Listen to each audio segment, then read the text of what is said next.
President Obama's visits. I'm joined now by Eric Hershberg with American University here in Washington, D.C. He's the director of the Center for Latin American and Latino Studies.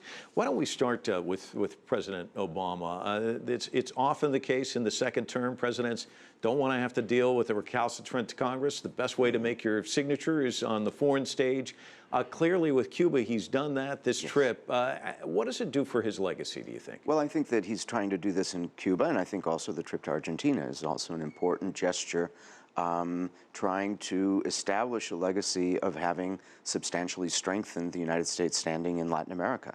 And I think the Cuba opening is going to be one of the major legacy achievements of the administration.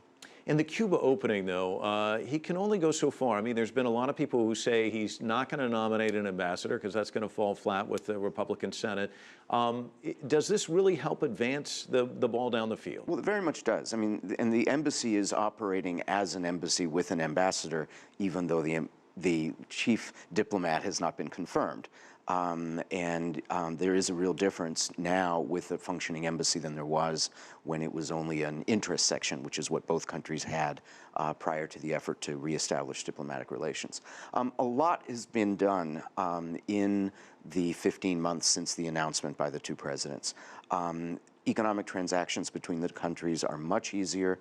A new set of regulations that was issued by the administration last month has made travel by virtually everybody in the United States a possibility after nearly 50 years in which Americans were prevented from going to a country just 90 miles away.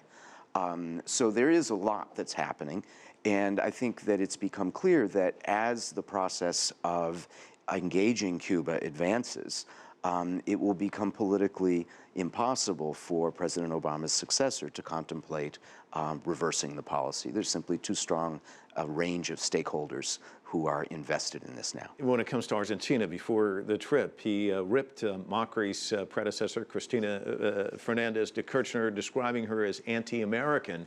Talk to me about the sour relationship between these two countries, and where does he take it here? When you heard Joel saying some of the people not very happy about this because it comes at the anniversary of the coup.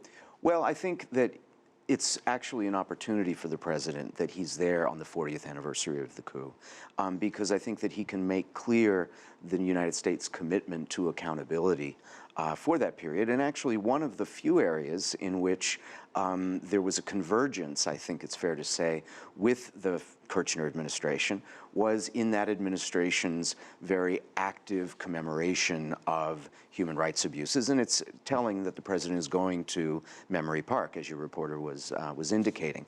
And I think that what he says at Memory Park, in terms of his solidarity with the human rights movement in Argentina and his recognition that the United States 40 years ago did not play a role that it's proud of, I think can go a long way towards mending some of those fences.